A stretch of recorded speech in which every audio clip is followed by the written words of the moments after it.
Hello everyone, welcome back. So let's start with question number 3B. First sum.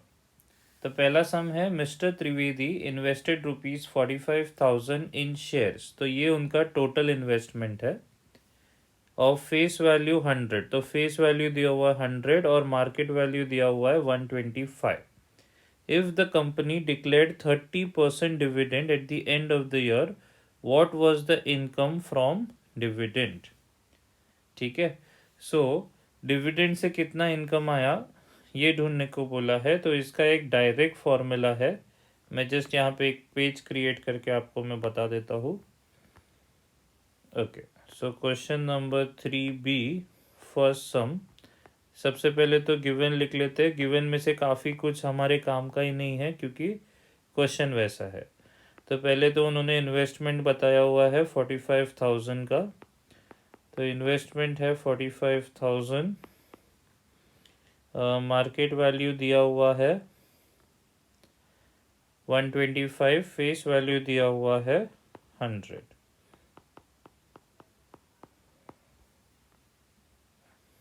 और dividend percent दिया हुआ है 30. Dividend percent is 30. सो हमें basically dividend निकालना है. सो सॉरी, या so we have to calculate the dividend from this. अब dividend ढूंढने के लिए हमें नंबर ऑफ शेयर्स भी पता होना चाहिए क्योंकि एक शेयर का डिविडेंड नहीं चाहिए, उनको टोटल इनकम चाहिए डिविडेंड से. तो सबसे पहला काम होगा नंबर ऑफ शेयर्स निकालना जो हमें ऑलरेडी आता है. तो ये चीज़ तो आपको पता ही है, ये फॉर्मूला कि total investment is equal to market value into number of shares. तो इससे नंबर ऑफ शेयर्स मिल जाएगा 45,000 is equal to 125 into n. So n will be equal to 45,000 divided by 125. या तो आप डायरेक्ट डिवीजन कर सकते हैं या तो 5 की टेबल में या 25 की टेबल में कट करके जा सकते हैं. तो लेट्स डू 5 का टेबल. 5 इंटू 25 और 5 इंटू 9 और बाकी सब ज़ीरोस. तो 9,000 डिवाइड बाई 25 ये डायरेक्टली ही करना ज़्यादा अच्छा रहेगा. तो 9,000 25 3 ज़ा 75. तो 15 बचा, नीचे ज़ीरो आएगा तो 25 6 ज़ा 150. लेकिन एक ज़ीरो आना बाकी है तो हमें एक ज़ीरो लगाना पड़ेगा. तो आंसर है 360. तो कितने शेयर्स हो गए? 360 शेयर्स. ठीक है. हाँ, ये डिवीजन भी एक इम्पॉर्टेंट था. आई होप ये ज़ीरो का सबको कंसेप्ट समझ में आया है कि जब भी यहाँ पे एक ज़ीरो या जितने भी ज़ीरोस बाकी रहते हैं तो उसे नीचे लाना पड़ता है. वो करने के लिए हर बार ज़ीरो से मल्टीप्लाई करना पड़ता है ऊपर, मतलब क्वेश्चन में उतने ज़ीरोस ऐड हो जाएंगे. बेसिक है बट कभी कभी स्टूडेंट्स मिस्टेक कर देते हैं और यहाँ से सम रॉन्ग हो जाता है. आगे बढ़ते हैं. सो नंबर ऑफ शेयर्स मिल चुका है. अब डिविडेंड एक शेयर पे कितना होगा उसका फॉर्मूला बता देता हूँ. तो डिविडेंड ऑन वन शेयर का फॉर्मूला है dividend percent upon 100 into face value. तो ये फॉर्मूला है. हमारे पास सब कुछ है. डिविडेंड परसेंट दिया हुआ था 30, नीचे 100 और फेस वैल्यू भी दिया हुआ है 100. तो 100 कट हो गया, आंसर मिला 30 रुपीज़. तो एक शेयर पे डिविडेंड मिल रहा है 30 रुपीज़, लेकिन हमारे पास कितने शेयर्स है? 360. तो टोटल इनकम फ्रॉम डिविडेंड हो जाएगा एक शेयर पे dividend into number of shares. So total income from dividend is equal to कितने शेयर्स थे? 360. और एक शेयर पे कितना मिल रहा था? 30 रुपया. तो 360 इंटू 3, 36 इंटू 3 करने पे 108 मिलता है और दो ज़ीरोस. तो आंसर है 10,800 रुपये. ये उनका टोटल इनकम होगा डिविडेंड से. सो आई होप सबको ये सम क्लियर है. अगर फिर भी कोई डाउट है तो आप जस्ट वीडियो को रिवाइंड कीजिए और अच्छे से एक और बार समझ लीजिए. मैं आपको समरी दे देता हूँ. सबसे पहले टोटल इन्वेस्टमेंट का फॉर्मूला यूज़ करके नंबर ऑफ शेयर्स निकाल लिए.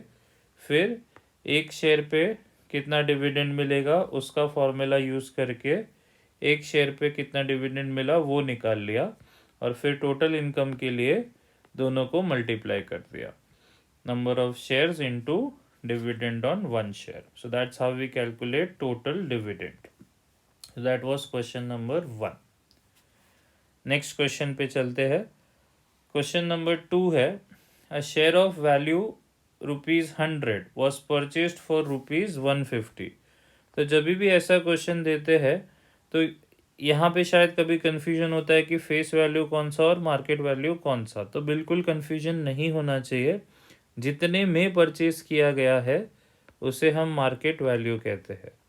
तो ऑब्वियसली दूसरा बचा हुआ जो है वो फेस वैल्यू. तो शेयर जितने का था वो फेस वैल्यू और जितने में खरीदा या बेचा उसे मार्केट वैल्यू कहा जाता है. Company declared a dividend of 60%. So what is the rate of return on investment. तो rate of return on investment का एक फॉर्मूला है, बस उसको यूज करके आंसर लाना है. Let's see how to do it. Let me just insert another page here.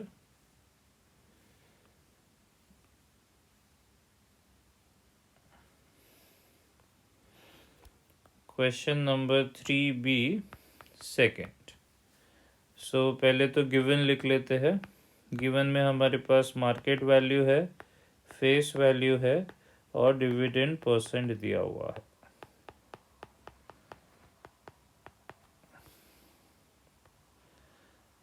So face value is 100, market value is 150 and dividend percent is 60. What is the rate of return? So सबसे पहले तो dividend निकाल लेते हैं. Rate of return के लिए हमें dividend लगेगा.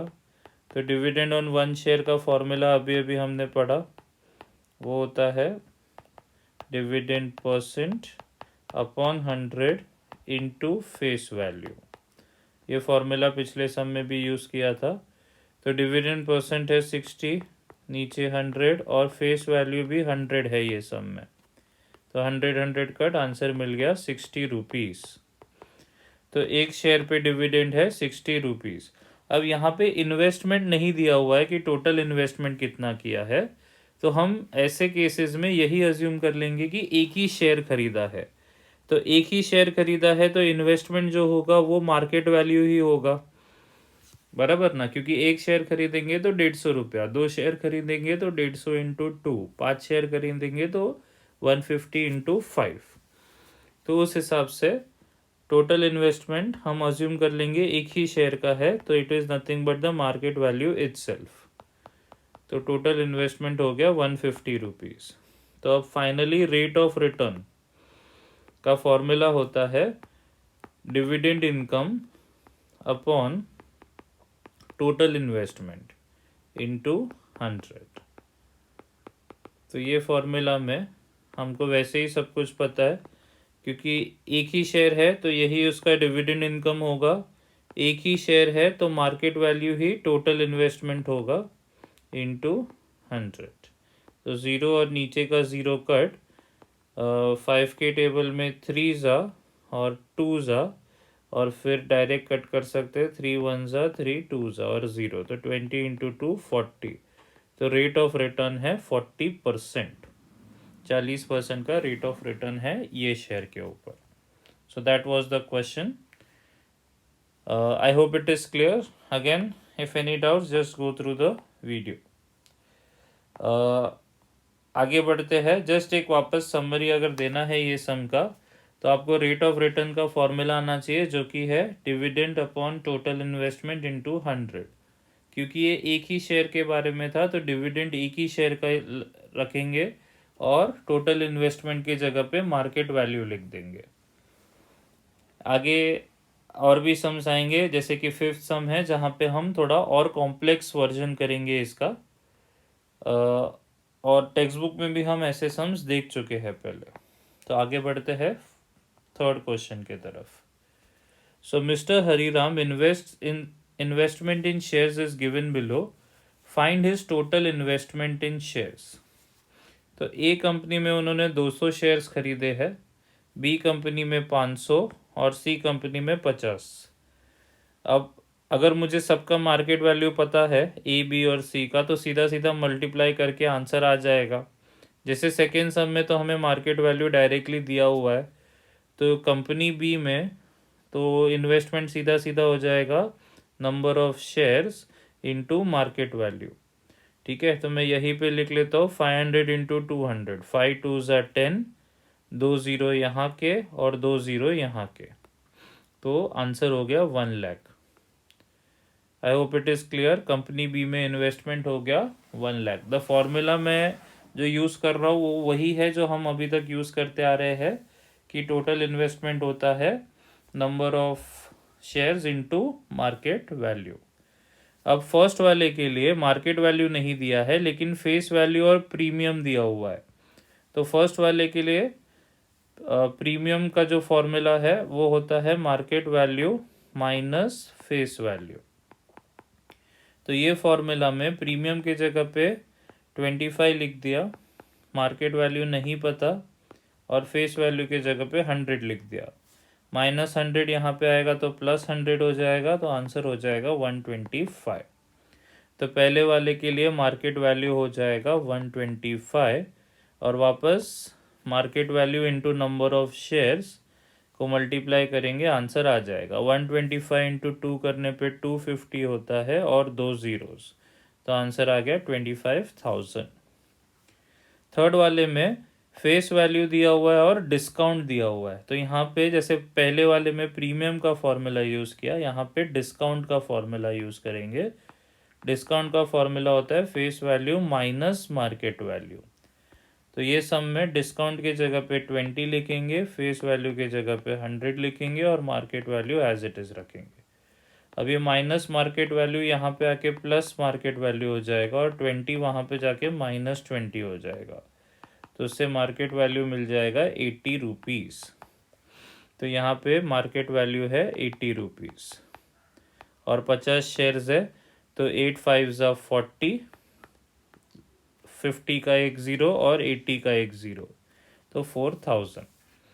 हमको पूछा गया था टोटल इन्वेस्टमेंट कितना है, तो तीनों को ऐड कर दीजिए, वही आपका फाइनल आंसर है 1,29,000 इज़ द टोटल इन्वेस्टमेंट। तीनों को ऐड कर दिया, 25,000 प्लस 1 लाख हो गया 1,25,000 plus 4,000। So I hope this some is clear. Question number 3 is done. Question number 4। Question number 4 में लिखा है Hamid purchased some educational stationery and paid GST of rupees 1,800.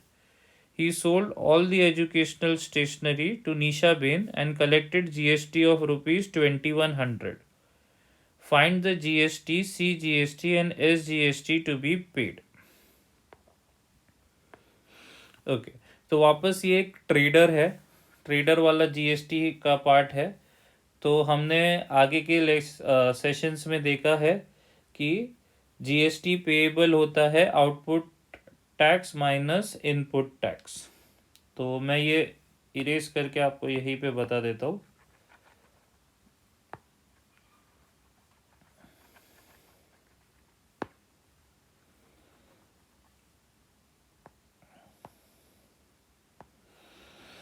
Okay, fourth question.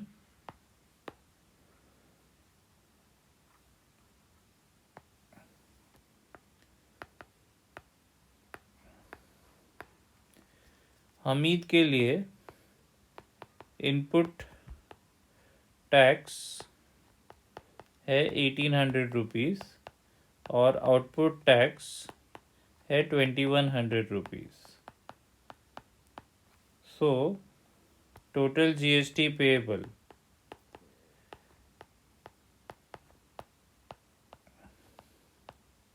Is equal to output tax minus input tax.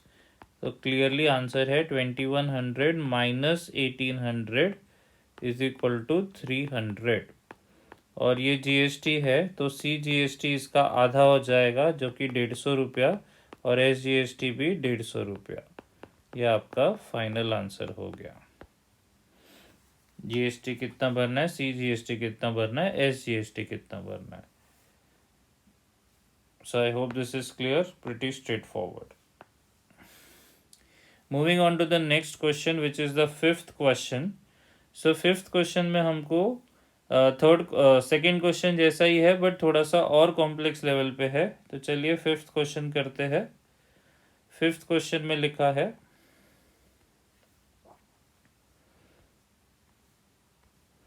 कि 50 shares of face value, let me just create a page here. Yeah.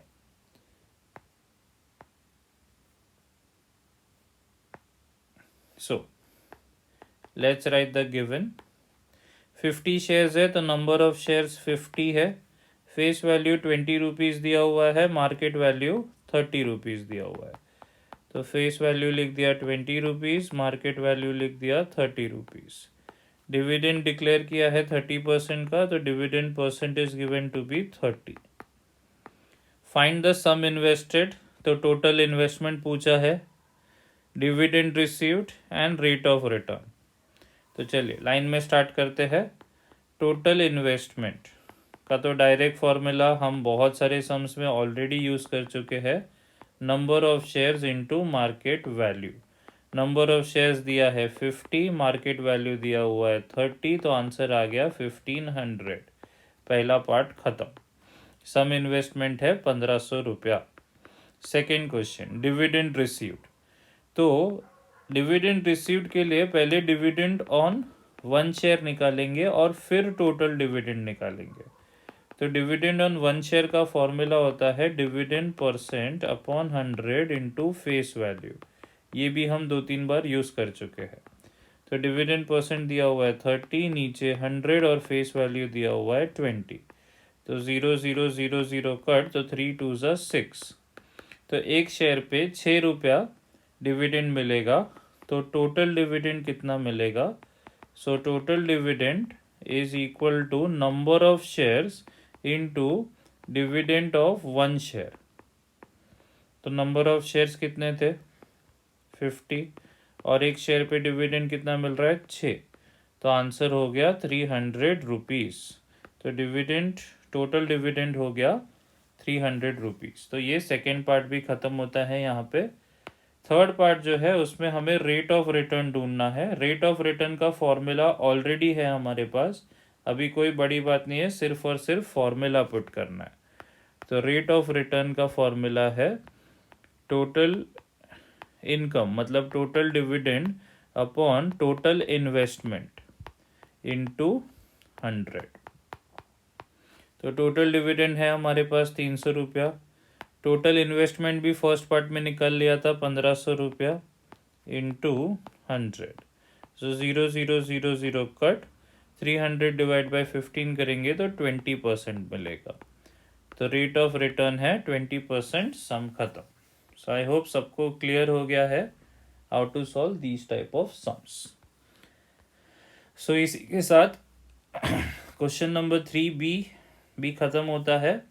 In the next lecture, we will be doing question number 4 and 5, and that will be the end of the question bank. Thank you.